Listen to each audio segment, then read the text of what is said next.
Bugün Squid Game'in tüm sezonlarını bu videoda birleştirdim ve bir baştan sona videosu hazırladım. Ama videoya geçmeden önce sizden tek bir ricam var. Lütfen sadece 2 saniyenizi ayırıp videoya like atın ve kanala abone değilseniz de abone oluverin. Şimdiden hepinize teşekkür ederim. Artık lafımı daha fazla uzatmadan şimdi videomuza geçelim efendim.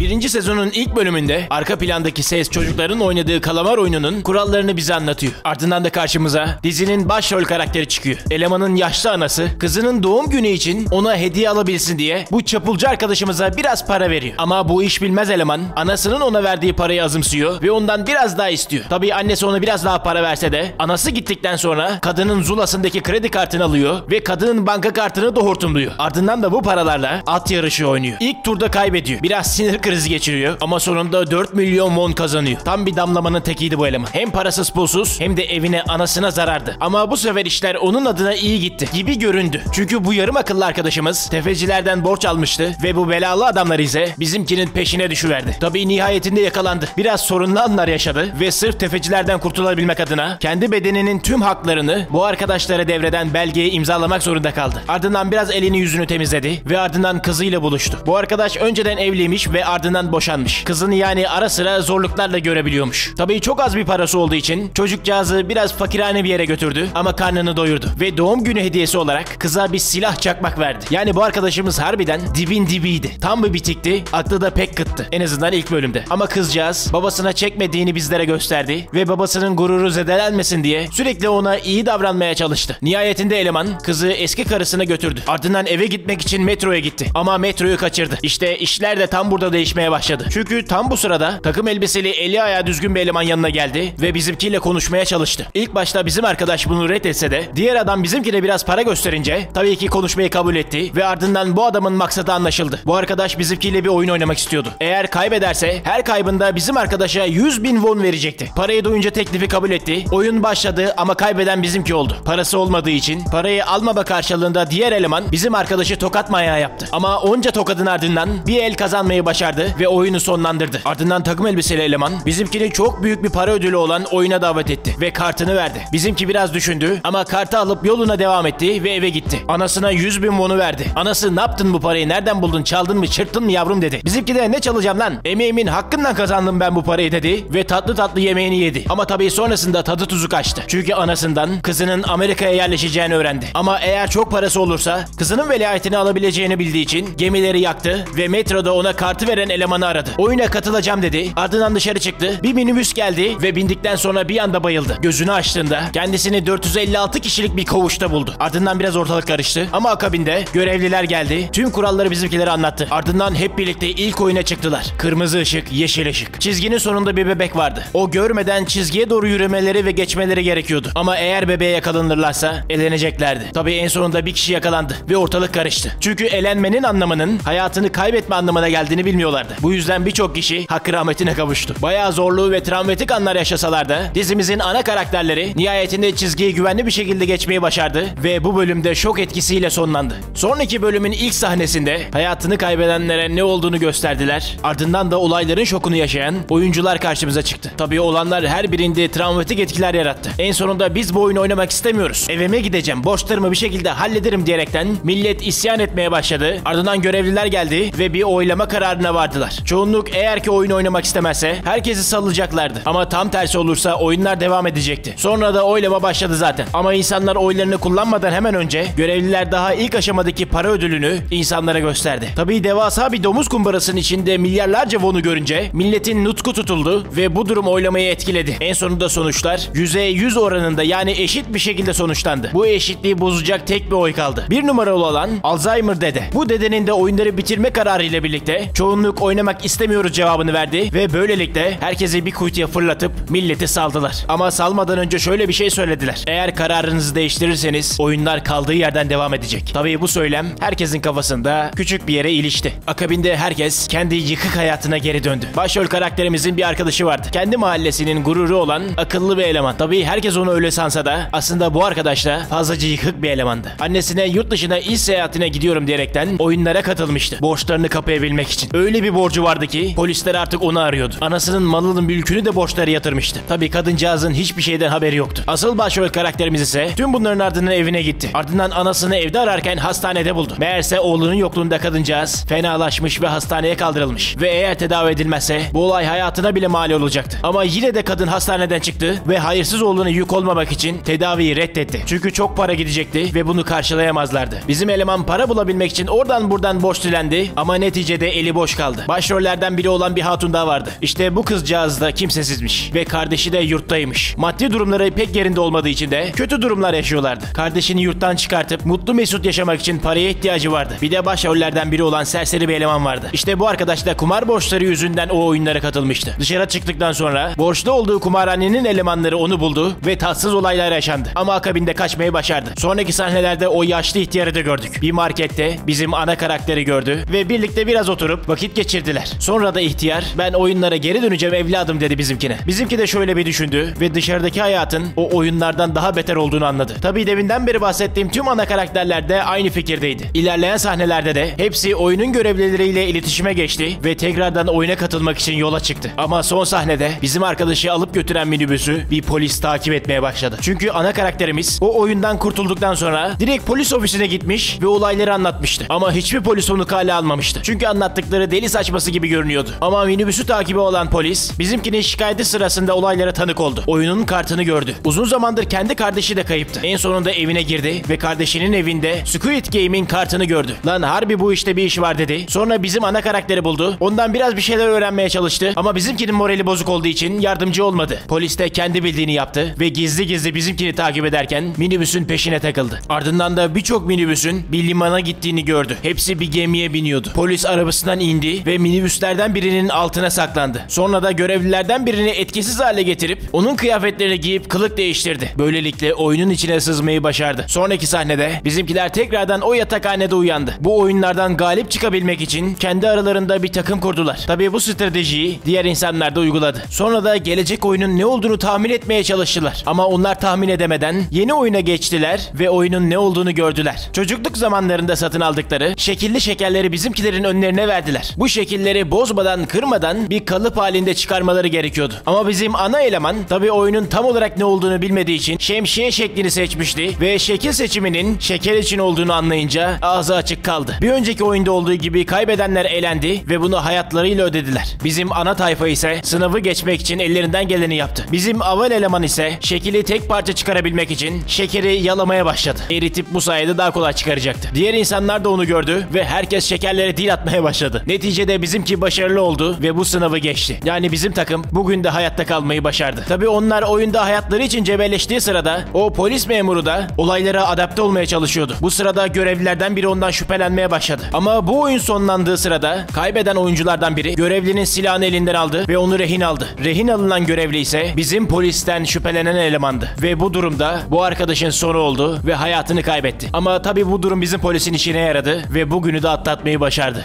Sonrasında bizlere oyunculardan biri ve görevlinin biri bir yere giderken gösterildi. Bu oyuncu gizli bir şekilde içerideki birilerinden sıradaki oyunların ne olacağına dair bilgi alıyordu. Sonrasında da bu arkadaşa neden bilgi verildiği anlaşıldı. Meğerse oyunun görevlilerinden bazıları hayatını kaybedenlerin organlarının kaçakçılığını yapıyormuş. Bunun için bir doktora ihtiyaçları olduğu için ise bu arkadaşla işbirliği yapmışlar. Çünkü bu eleman bir doktordu. Tabii bizim polis ise tüm bu olanlara şahit oluyordu. Neyse sonraki sahnede işler iyice karıştı. Yatakhanede görevliler millete yemeğini dağıtmaya başladı. Ama serseri bir eleman ve ekibi karınları doymadığı için sıraya ikinci kez girdi ve başka insanların hakkını yedi. Tabii yemek alamayan diğer adamlar sen kimse de benim hakkımı yiyorsun lan diyerekten bu arkadaşa çekişmeye başladı ve en sonunda kavga başladı. Nihayetinde bu serseri elemanı öyle bir dövdü ki hayatını kaybetmesine neden oldu.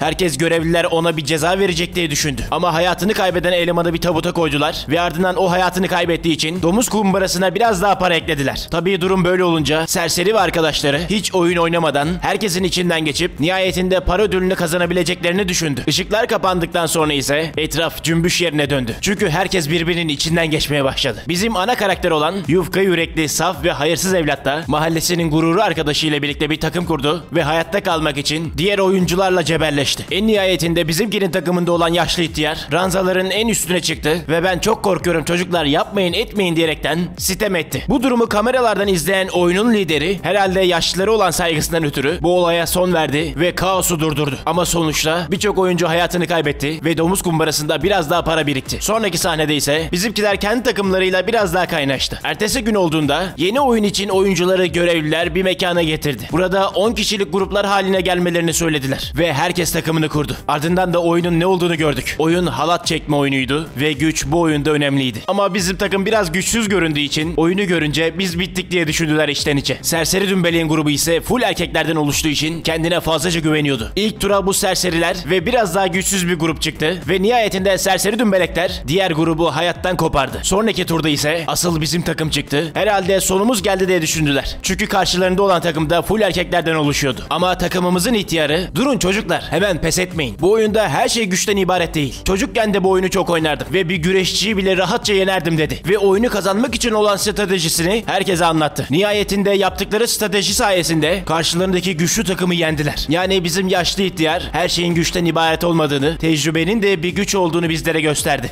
Sonraki bölümde galip bir şekilde yatakhaneye geri döndüler. Serseri takım onları görünce fazlaca şaşırdı. Çünkü güçsüz bir grup olduklarını ve yenileceklerini düşünüyorlardı. Ama durum tabii ki böyle olmadı. Yine akşam olduğunda ve uyku vakti yaklaştığında bizim takım hayatlarını garantiye alabilmek adına yatakhanede bir barikat kurdular. Diğer serserilere karşı önlem olarak. Bu sırada diğer takımda olan o organcı doktor eleman da görevliler tarafından tekrardan göreve götürülmüştü ve biraz iğrenç işlerle uğraşıyordu. Tabii içerideki adamımız polis memuru ise tüm olanları şaşkınlıkla izliyordu. Ama garip davranışları diğer görevlilerin zamanla ondan şüphelenmesine neden oldu. Meğerse giydiği görevli kıyafeti organların kuryeliğini yapan elemana aitmiş. Bu yüzden diğer elemanla birlikte çıkarılan organları teslim etmek için yola koyuldular. Onlar giderken ise ameliyathanede işler karıştı. Görevliler bir sonraki oyunun ne olduğunu bilmediği için doktora söyleyemedi. Tabii durum böyle olunca doktor çileden çıktı ve diğer görevlinin içinden geçti. Ardından da kaçmaya başladı. Ama nihayetinde yakalandı ve neredeyse hayata alınacakken oyunların lideri adamlarıyla çıka geldi ve bu arkadaşın hayatını aldı. Tabii doktoru da indirdi. Çünkü oyunların kuralını bozmuştu ve bir sonraki oyunu önceden öğrenmişti. Yani bu arkadaşın doktoru ve o görevliyi indirmesinin tek nedeni oyunda haksızlık yapmalarıydı. Yani aslında organ mafyalığı yapmaları umrunda bile değildi. Neyse ardından bu hainlerden bir kişi daha olduğunu anladılar. Hainin numarası 29'du ve o kıyafeti bizim polis giyiyordu. Bu arkadaşlar da böylelikle polisimizin peşine düştü. Bu sırada ise polis kuryelik yapmak için birlikte gittiği elemanı indiriverdi. Çünkü o eleman bizimkinden şüphelendi ve ona bıçak çekti. Ardından ona yüzünü açtırdı. Polis de cebindeki silahı çıkardı. Ona doğrultunca o da yüzünü açmak zorunda kaldı. Ve sizin alet elemanlar kardeşimin hayatını aldınız lan diyerekten ona fazlaca sinirlendi. Çünkü bu arkadaşlarının organlarını aldığı birinin bir böbreğinin olmadığını duymuştu. Ve kendi kardeşi de zamanında bir böbreğini ona verdiği için organları alınan kişinin kardeşi olduğunu düşünmüştü. Ama bu pislik elemandan organları alınan elemanın aslında bir kadın olduğunu öğrendi ve böylelikle kardeşinin hala hayatta olma ihtimali olduğunu düşündü. Ama tabii bu o dümbelek elemanı masum yapmazdı. Bu yüzden polisimiz onu oracıkta indiriverdi. Ardından da tünellerde yola koyuldu ve gizli bir odaya çıktı. Bu odada yıllar boyunca bu oyuna katılan herkesin bilgileri vardı. En sonunda zamanında oyunu kazananların listesine ulaştı ve bu listede kardeşinin ismini gördü. Tabii bayağı bir şaşırdı. Polisimiz tüm bu maceraları yaşarken bizim oyuncu takım ise yatakhanede yeni oyunların bekleyişindeydiler.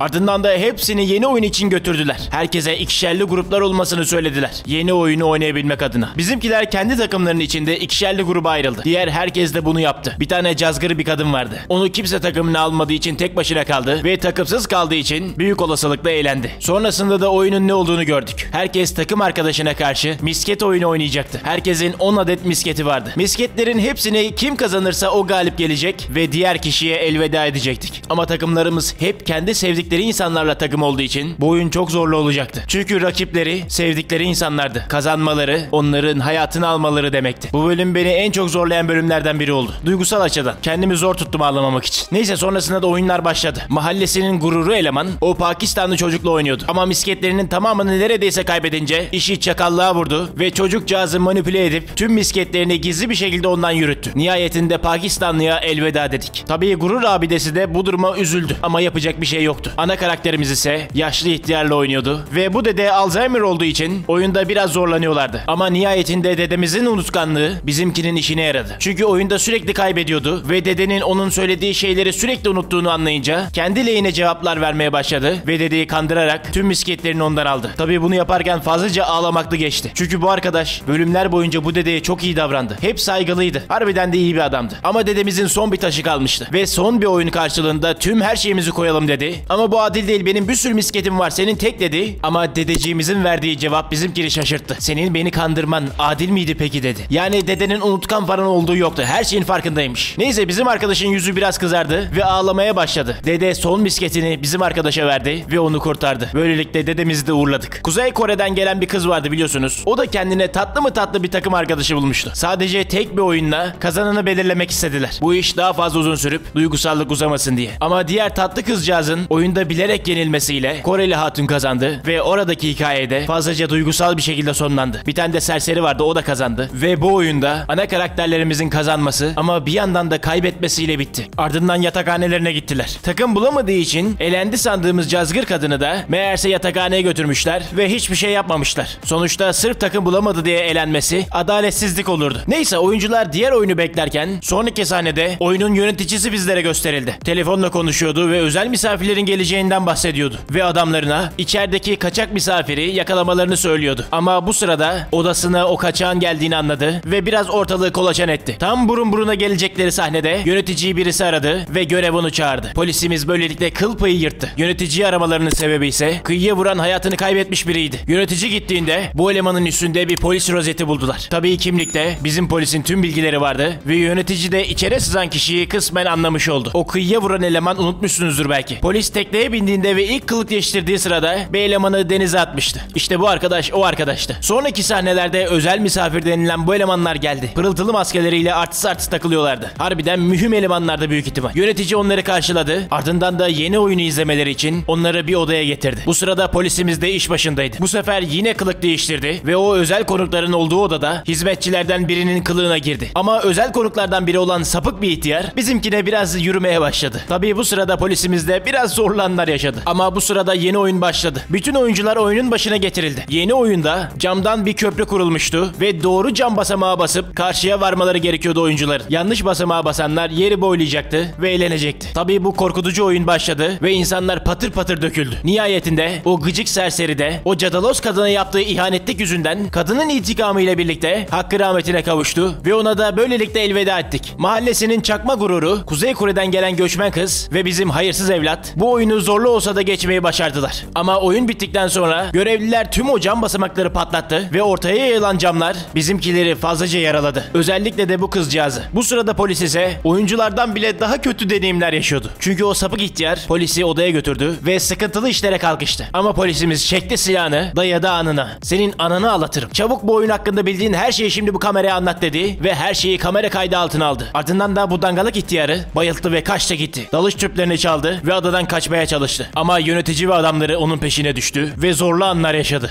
Sonrasında bu oyunların oynandığı adaya çıktı. Tabii yönetici ve adamları peşindeydi. Telefonu sinyal çeksin diye biraz yüksek bir yere çıktı ve polisimiz komiserini aradı. Ama komiseri onun anlattıklarından çok bir haftadır neden işe gelmiyorsun diye söylenmekten adamın ne dediğini anlamadı bile. Bu sırada yönetici ve adamları onu buldu. Biraz kovalamacanın ardındansa uçurumun kıyısında polisimizi kıstırdı. Yönetici onun hayatta kalmasını istiyor gibiydi. Ama polisin üstüne girince polis silahını çekti ve yöneticiyi omzundan vurdu. Ama yine de polise zarar vermediler ve yönetici maskesini çıkardı. Bunun ardından da polisimiz şok oldu. Çünkü yönetici aslında polisimizin aradığı kardeşiydi. Ama polisin kardeşi silahını çekti ve polisi omzundan vurdu. Böylelikle adalet gücümüz denizin dibini boyladı. Ama yüksekle muhtemel hayatını kaybetmedi polis bence. Yönetici sırf diğer adamlar arasındaki ilişkiyi tam anlamasın diye onu hayati olmayan bir yerden vurdu ve böylelikle durumu gizledi bence. Neyse sonrasında sahne bizimkilere geçti. Finale kalan 3 kişi vardı. Hayırsız çocuk, mahallenin gururu ve Kuzeyli kız. Finale kaldıkları için son oyundan önce bizimkilere güzel bir ziyafet ikram ettiler. Yemeğin sonunda her birine birer bıçak verdiler ve yatakhaneye gönderdiler. Ama Kuzeyli kızcağızımız zorlu dakikalar geçiriyordu. Çünkü demiştim o cam oyunundayken yaralanmıştı ve yarası büyüktü. Yani muhtemelen kan kaybından hayatını kaybedecekti. Ama bizim yufka yürekli arkadaşımız onun yanına geldi ve aralarında harbiden çok duygusal konuşmalar geçti. İlişki mahiyetinde demiyorum. Kız sonuçta hayatını kaybedecekti. Ve bir kardeşi vardı. Bizim elemana şöyle söyledi. Eğer buradan birimiz çıkarsa diğerinin ailesine sahip çıkacak dedi. Ve bizimki de söz verdirdi. Ama bizim arkadaş yok böyle şey olmaz. İkimiz de birlikte buradan sağ çıkacağız dedi ve görevlilerden yardım istemek için kapıya gitti. Ama arkasına dönüp baktığında çocukluk arkadaşının bu masum kızcağızın canını aldığını gördü. Harbiden fazlaca trajik bir sahneydi. Tabii bunu görünce dellendi Ama görevliler ikisini de zapt etti. Sonra da zaten Kuzeyli kız mezara, bizimkilerde son oyuna vardı. Oynayacakları son oyun dizinin ilk bölümünün ilk sahnesinde bizlere gösterilen çocukların oynadığı Squid Game oyunuydu. Bizim yufka yürekli eleman çocukluk arkadaşına fazlaca kızgındı. Öfkeyle dolup taşıyordu. Oyunu oynamak için alana çıktılar ama oyunu oynamaktan çok birbirleriyle kapıştılar. Tabii sonunda kan gövdeye götürdü. Mahallenin gururu bizimkini yenecek gibi görünürken son anda işler değişti ve bizim arkadaş arkadaşını indiriverdi. Ama onun hayatını almayı reddetti. Sadece onu yere serdi. Ama bu vatandaş yenilgiyle eve dönmektense burada hayatını feda etmeye yeğliyordu ve bu yüzden kendi bıçağıyla hayatına son verdi. Tabii bizimki kahroldu ama kazanan da o oldu. Sonra da elini kolunu bağladılar ve sonra da bizim elemanı şehirde bir köşeye fırlattılar. Ayıldığında ağzından bir kart çıktı. Sonra da kartla bankamatiğe gitti ve vaat edilen paranın tümünün onun hesabında olduğunu gördü. Artık ultra zengin biriydi ama ne pahasına. Bitik bir halde annesini görmek için evine gitti. Ama annesini evde hayatını kaybetmiş bir şekilde buldu. Bunun ardından ise direkt tam bir yıl sonrasına gittik. Bizim arkadaş bankadaki paranın neredeyse hiçbirine dokunmamıştı ve resmen sefil bir hayat yaşıyordu. Hatta parasının olduğu bankanın görevlileri bizimkini özel bir davete çağırdı. Yüksek bir meblağ parası olduğu için paranızı şöyle değerlendirelim, böyle değerlendirelim gibisinden konuşuyorlardı işte. Ama bizimki nihayetinde ayağa kalktı ve banka görevlisinden küçük bir meblağ borç isteyip uzadı gitti. Sonra da aldığı bir içkiyle sahilde kendi başına oturmaya başladı. Ama çiçekçi bir hatun bizim elemanın yanına geldi ve Allah rızası için çiçeklerinden bir tane satın al dedi. Elemanımız da hemen çiçeği aldı ve parasını verdi. Ama çiçeğin üstünde bir kart buldu ve bu kart Squid Game'e aitti. Üstündeki notta şu saatte şurada falan ol gibisinden bir şey yazıyordu. Nihayetinde adrese gitti ve karşılaştığı kişi oyunda yan yana oynadığı o ihtiyar dede oldu. Tabii bizimki fazlaca şaşırdı ve tüm olanları öğrendi. Bu dede meğerse bu oyunun kurucularından biriymiş. Ve sırf zenginler hayattan daha fazla zevk alsın gibisinden kurulmuş bir oyundu. Tabii tüm bu saçmalıkları duyunca bizimki daha da fazla sinirlendi. Ama gece saat tam 12 olduğunda dede bu konuşma sırasında hayatını kaybetti. Ardından bizimki çekti gitti. Ama sonra kendine biraz çeki düzen vermeye karar verdi. Biraz saçını başını düzeltti ve sonra da söz verdiği şeyi yapmaya gitti. Kuzeyli kızın bir kardeşi vardı ve bizimkine son nefeslerinde kardeşine sahip çıkması için söz verdirmişti. İşte bu çocuğun olduğu yurda gitti. Onu aldı ve çocuğu çocukluk arkadaşı olan o mahallenin gururu elemanın annesine emanet etti. Bir bavul parayla birlikte hem de. Ardından da ayrıntıları açıklamadan çekti gitti zaten. Kadın parayı görünce şok oldu ama sonra da ne oldu zaten bizlere de gösterilmedi. Sonraki sahnelerde ise Amerika'daki kızını görmek için havalimanına gidiyordu metroda. Ama bu sırada metroda onu bu olaylarla ilk defa tanıştıran elemanı gördü. Hani hatırlıyorsunuz metroda bir oyun falan oynamıştı. Biraz tokatlanmıştı falan. İşte aynı şeyi bu arkadaşın başkalarına daha uyguladığını gördü. Onları durdurmak için yanlarına gitti ama pek yetişemedi. Kartı alan elemanın elinden kartı aldı. Yapma etme çocuğum dedi. Hayatını kaybedersin dedi ve oradan uzaklaştı. Sonra da karttaki numarayı kendi aradı. Sizin dedi ananızı ağlatacağım. Daha milleti mi topluyorsunuz? Yetmedi mi o kadar insanın günahına girdiğiniz dedi ve hepinizi indirmek için geliyorum dedi. Ardından da uçağa binmekten vazgeçti ve bu oyunun kurucularını herhalde indirmek için geri döndü ve o sahneyle birlikte de Squid Game'in birinci sezonu son buldu. İkinci sezonun ilk bölümü hayatın tokadını yemiş ana karakterimizin uçağına binmekten vazgeçmesi, ardından da telefonla aranarak görevliler tarafından tehdit edilmesiyle başlıyor. O uçağa binecektin arkadaş. Şimdi sen naneyi yemedin mi diyerekten bizimkine tehditvari konuştular. Tabii bizimki ise bunlar beni nereden görüyor aga diyerekten düşünmeye başladı ve kesin bir tarafıma bir şey taktılar diyerekten lavaboya gitti ve vücudunu aradı. En sonunda kulağının arkasından bir çip çıkardı. Adamı meğerse çiplemişler ve bu sayede takip ediyormuşlar. Tabii sonraki sahnelerde o polis memurunu da gördük. Meğerse bu arkadaşı da bir balıkçı teknesi kurtarmış ve nihayetinde hastaneye yerleştirerek sağlığına kavuşmasını sağlamış. Tüm bu olaylardan sonra sahne 2 yıl sonraya geçiyor. Polisimiz sağlığına kavuştuktan sonra ise ederim böyle işin içine diyerekten sıkıntılı işler departmanından ayrılmış ve trafik polisi olmuş. Ama hala yaşadığı şeyleri atlatamamış ve onu kurtaran balıkçı ile birlikte gizliden gizliye sürekli o adayı bulmaya çalışıyordu. Bizim ana karakter Cabbar ise tüm bu zaman içinde geri döndükten sonra borçlu olduğu tefecilere borçlarını ödemiş ve bu tefecileri kendi adamı yapmıştı. İlk sezonun videosunu izlediyseniz biliyorsunuz. Bizim elemanın tefecilere bayağı bir borcu vardı ve sıkıntılı anlar yaşıyordu. Ama tabii paralanınca bu borcu ödedi ve nihayetinde kendi amaçları için bu adamları kendi adamı yaptı. Tabii bizim Cabbar'ın amacını tahmin edebiliyorsunuzdur. 2 yıldır onu metroda bu işe sokan elemanı arıyordu ve bu tefecileri de finanse ederek tüm metrolarda bu elemanı aratıyordu. Yıllar süren bu arayışın sonunda ise bizim Cabbar'ın adamları harbiden de bu elemanı buldu. Akabinde onu takibe aldı. Hemen bizimkini aradılar ve çabuk koş gel. Senin adamı bulduk dediler. Bizim eleman da gaza basıp bastı gitti. Ama biraz hızlı gittiği için polisler onu durduruverdi. Nihayetinde küçük bir meblağ ceza yedi ama ceza yazan polislerden biri bizim adanın arayışında olan polisti. Tabii polis bizimkinin yüzünü tam olarak görmedi. Çünkü cezayı yazan kişi diğer polis arkadaşıydı. Ama şoförün garip davranışları yüzünden biraz şüphelendi ve kimlik numarasından onu sorguladı. Tabii nihayetinde polis Polis belgelerde bizim elemanı görünce şaşkına döndü. Neyse Cabbar yetişmeye çalışırken Cabbar'ın elemanları ise o takım elbiseli elemanın peşindeydi. Ama nihayetinde ellerinden kaçıracaklarını düşündükleri için adamı durdurmaya karar verdiler. Ama bu hiç akıl kârı bir yöntem olmadı. Çünkü onu durdurmaya çalışırken kendileri durdurulmak zorunda kaldı. Ve güzel bir dayak yediler. Tabii sonrası daha da korkunç bir hale geldi. Çünkü bu şık arkadaş bu tefeci arkadaşları bir güzel bağladı ve onlara taş kağıt makasla Rus ruletinin karışımı bir oyun oynattı. Neticede ise bu arkadaşlardan birine elveda ettik. Hayatta kalan arkadaştan ise bu şık arkadaş biraz bilgiler aldı ve sonra da işler karıştı zaten. Bu eleman harbiden tam bir psikopattı. Bizim Cabbar elemanlarını kaybettiği için akşam olduğunda evine döndü. Ama döndüğünde evde yalnız olmadığını fark etti. Bu metrolarda milleti tokatlayan eleman bizimkinin evine geldi ve sen ne iş aga? Beni neden takip ediyorsun diye hesap sordu. Tabii muhabbet tam olarak böyle geçmedi ama anlamışsınızdır. Neyse ardından aralarında biraz konuşma geçti ve akabinde bu şık arkadaş bizimkisiyle de Rus ruleti oynamaya karar verdi. Bizimki sürekli ona sen bir köpeksin, uşaksın gibisinden aşağılayıcı bir şekilde konuşuyordu ve diğeri de içten içe bence sinirleniyordu. Bu Rus ruletinin sonunda ise kaybeden diğer arkadaş oldu ve tüm şıklığıyla birlikte bize elveda etti. Bu arada polis de bizim Cabbar'ı araştırmaya devam ediyordu. Hatta bir sahnede Cabbar yokken onun bölgesine girdi ve biraz ortalığı karıştırdı. Sonra da balıkçı ile birlikte tekrardan Squid Game adasının arayışına girdi ama bir fırtınaya yakalandılar ve sonrasında ne olduğu bizlere gösterilmedi. Zaten tüm bu olayların ardından da bu bölümde sonlandı. Sonraki bölümde rulet oynayan bizimkileri meğerse o polis dışarıda bekliyormuş. Tabii silahın patlaması ile birlikte çıkan sesten dolayı polis hemen koştu ve içeri girdi. Odalarda bizimkini ararken takım elbiseli arkadaşın tutsak ettiği elemanlardan birini buldu ve ondan bizimkinin nerede olduğunu öğrendi. Tabii buluşma gerçekleşti. Polis o elemanı bizimkinin öldürdüğünü düşündü ve onu tutuklamaya kalktı. Ama sonra hayatta kalan diğer arkadaş geldi. Polisin kafaya bir tane yapıştırdı ve onu bayılttı. En sonunda onu bir yere bağladılar. Ayılınca bizimkiyle polis biraz konuştu. Polis ben içerideydim her şeyi gördüm falan filan olan biteni anlattı. Bizimki de bazı şeyler anlattı ve bu oyunu bitirmek için birlik olmaya karar verdiler.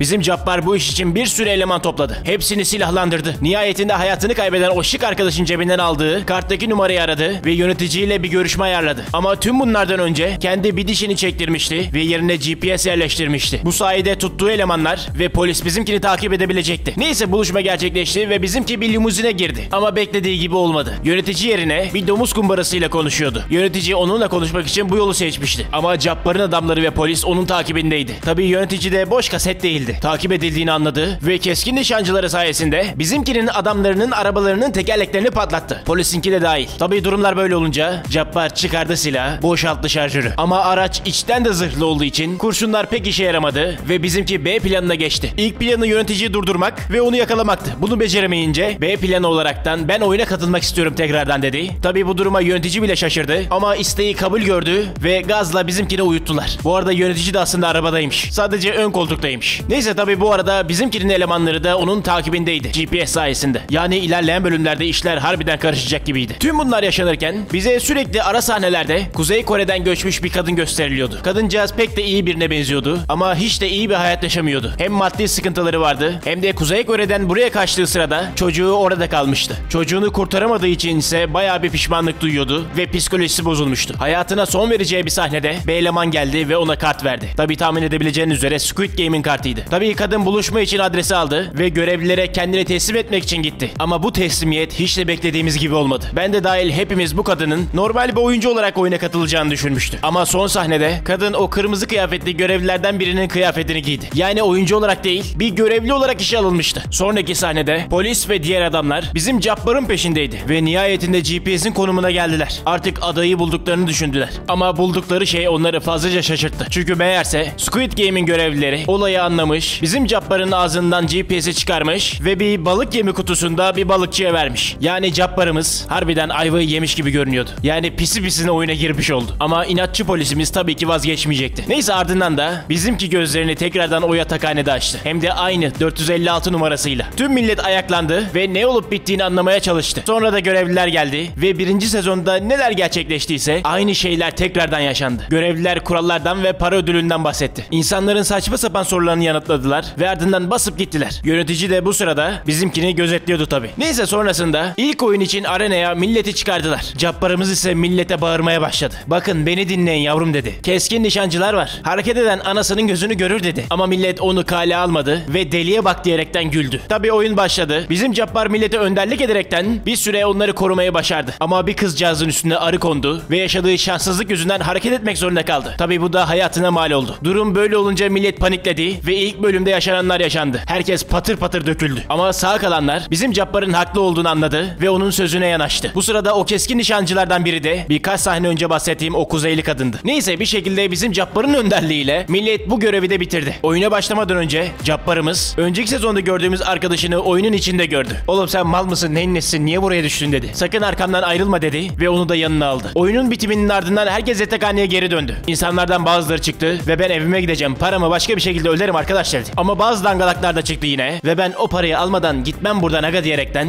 gitmek isteyenlere çemkirdi. Ama oyunun kurucuları kurallarına sadık insanlar oldukları için oylama başladı. Netice ise eşitliğe vardı. Bizim Cabbar çıktı. "Mal olmayın arkadaşım, hayatınızı kaybedeceksiniz burada" dedi. "Ben bu oyunu önceden oynadım. Anamı ağlattılar" dedi. Bir kesim tabii ona inandı, bazıları ise inanmadı. O insanların hayatını kurtarmak istiyordu ama insanların mallığı buna engel oluyordu. Açıkçası harbiden de insanlar hiç de iyiliği hak etmiyor yani. Neyse iş son bir kişinin oyuna kaldı. Numara 1'e. Numara 1 ise oyunu oyunlara devam etme yönünde kullandı ve böylelikle oylama sonuçlandı. Ama tabii numara 1'in yüzünü görmemizle hepimiz şaşkına döndük. Çünkü o yöneticiydi. Polisimizin abisi olan eleman. Ama bizim Cabbar onun yüzünü hiç görmediği için tabii bunu bilmiyordu. Ama ilerleyen sahnelerde işlerin ilginç bir hale geleceği böylelikle kesinleşti. Sonraki sahnede artı işareti konulmuş bazı tabutlar bizlere gösterildi. Yani ilk sezondaki organ ticareti işi son bulmamış ve görevlilerden bazıları hala hayatını kaybeden oyuncuların organlarının ticaretini yapmaya devam ediyormuş. Ama kişinin organlarını alırken daha hayatını tam kaybetmemiş kişilere ihtiyaçları vardı. Ama son zamanlarda bu tür elemanları bulmakta çok zorlandılar. Çünkü görevlilerden biri elenenler tamamen hayatını kaybetsin diye birkaç kere daha onları vuruyordu. Ve bu durum organcı arkadaşların hiç de hoşuna gitmiyordu. Oyunun yöneticisi oyuna dahil olduğu için anladığım kadarıyla geçici bir eleman yerine atanmıştı. İşte bu arkadaş elenen arkadaşları çifter çifter vuran o görevliyi yanına çağırdı ve yüzünü açtırdı. Bunu yapan görevli meğerse o Kuzeyli Hatun'du. Ve bu geçici yönetici ise organ ticareti işinin başındaymış. Ve bizim Kuzeyli Hatun'da 7 yıl önce tanışmışlar. Yani mazileri geçmişe dayanıyormuş. Tabii "Bak kızım, yapma etme" diyor ve uyarıyor. Ama kızcağız ise emirlere pek de uymuyor ve çekip gidiyor. Yani niyeti aslında bence iyiydi. En azından bu insanlar son anlarında organları alınırken acı çekmesin istiyordu. Ama söz dinlememesi büyük ihtimalle başına bela açacaktı. Neyse bu sırada oyuncular da yeni oyuna götürüldü. Bizim Cabbar herkese ikinci oyunun şekilli şekerler olduğunu söyledi. Ve en kolay şekli üçgeni seçmelerini istedi. Tabii millet ona inandı. Ama ikinci oyuna çıktıklarında başka bir oyunla karşılaştılar. Tabii bizimki fazlaca mahcup oldu ve bazı kendini bilmezler ona haddini aşan sözler söyledi. Herkes beşli gruplar olmak zorundaydı bu oyun için. Nihayetinde gruplar da tamamlandı. Oyunun içindeki yönetici bizim Cabbar'ın grubuna dahil oldu ve onunla arasını sürekli iyi tutmaya çalıştı. Hatta gitgide yakınlaşıyorlardı bile. O da aslında iyi bir adam gibiydi ama ruhsuz bir tarafı vardı. Neyse oyunda hepsi birbirinin bacaklarına bağlandı ve bir yol üstünde yürümeleri ve 5 aşamadan geçmeleri sağlandı. Her aşamada gruptaki bir oyuncu bu oyunlardan birini oynayacak ve eğer kazanırsa yola devam edebileceklerdi. Bu 5 aşamalı turu tamamladıklarında oyunu bitirmiş sayılacaklardı. Tabii sırayla başka oyuncular çıktı ve birçoğu oyunu tam olarak tamamlayamadığı için yarışmamıza elveda etti. En sonunda sıra bizimkilere geldi. Ama şaşırtıcı bir şekilde neredeyse hiç zorlanmadan çoğu turu geçtiler. Ama iş yöneticinin turu geçmesine geldiğinde beceriksiz gibi görünüp bizimkilere biraz zaman kaybettirdi. En azından ben bilerek yaptığını düşünüyorum. Ama sonunda bu oyundan da galip bir şekilde çıkmayı başardılar. Ardından yatakhaneye döndüler ve "Ne güzel oynadınız lan arkadaşlar" diyerekten birbirlerini tebrik ettiler. Sonra görevliler geldi ve sonra da gitmek isteyen ve istemeyenler arasında yine bir oylama yaptılar. Ama açgözlü damlamalar yüzünden yine oyunlara mahkum kaldılar. İkinci sezon birinci sezona göre biraz farklıydı bu konuda. Çünkü her oyundan sonra devam etmek istiyor musunuz, istemiyor musunuz diye oylama yapıyorlardı. Ve eğer oyunu bitirirlerse o ana kadar toplanan para ödülü de herkese eşit bir şekilde dağıtılacaktı. Ama tabii insanlar aza kanaat etmedi ve oyunlar devam etti. Neyse ardından yatma vakti geldi ve herkes uykuya daldı. Sonraki sahnede ise bizlere polis ve ekibi gösterildi. Tekrardan teknede toplandılar ve bizim Cabbar'ı arayışa çıktılar. Hemen sonra yine sahne değişti ve bizimkiler için yeni gün doğdu ve yeni oyun için yola çıktılar. Bu sezondaki oyunların birçoğu farklıydı. Bu oyunda farklı oyunlardan biriydi. Bütün oyuncuları bir platformun üstüne çıkarttılar ve alanı döndürmeye başladılar. Alan durduğunda görevlilerin söylediği takım sayısı kadar herkesin takım oluşturması gerekiyordu. Ardından bu takımların da oradaki odaların işine girmesi gerekiyordu. Neyse olay başladı ve sonra da 30 saniye içinde 10 kişilik gruplar oluşturmaları gerekti. Herkes alelacele grubunu oluşturdu ve küçük odalarına tıkıldı. Grup kurup odaya giremeyenler ise hayata elveda etti ve bu olay birkaç tur daha tekrarlandı ve oyuncu sayısı bayağı bir azaldı. Neticede ise ana takımlar sağ çıkmaya başardı. Polis ve elemanları ise hala dışarıda bizimkinin arayışındaydı. Drone'la küçük adaları izlerken en sonunda adanın birinde yerde bir kapı girişi olduğunu gördüler. gördüler. Hemen orayı incelemeye gittiler ama kapıyı açtıkları anda bir patlama gerçekleşti ve bir eleman hayata veda etti. Sonra sahne tekrardan oyunculara çevrildi. Tekrardan kalacağız mı gideceğiz mi oylaması başladı ve beraberlikle sonuçlandı. Bu yüzden ertesi gün tekrardan bir oylama yapılacaktı. Tabii bu süre içinde ortalık karışmaya başladı. Çünkü her iki grupta kendi tarafına adam çekmek istiyordu. Bir yandan da birbirlerine sinirleniyorlardı. Çünkü ikisi de birbirinin isteklerine karşı geliyordu ve engel oluyordu. Bu sırada görevliler oyunculara yemek için kimbap verdiler. Yanında da bir adet çatal. Tabii çatalı gören bizim Cabbar şimdi naneyi yedik diye düşündü ve düşünceleri haklı çıktı. Çünkü oyuncuların arasında mavi kafalı bir eleman vardı. Tam bir gıcığın tekiydi ve bir çocukcağızı sürekli kendi istediği oyu kullanması için zorluyordu. Ama hemen ardından başka bir arkadaş çıktı ve mavi kafalı serseriye "Kes lan bu ayakları, çocukla uğraşma" diye söylendi. Durum böyle olunca kavga başladı. Çünkü zaten bu serseri diğer çocuğa bilenikti. Meğerse bu arkadaş normal hayatta bir YouTuber'mış ve Bitcoin tavsiyeleri veriyormuş. Bu mavi kafalı düdük ise bu arkadaşın dediği coin'e yatırım yapmış ve tüm parasını kaybetmiş.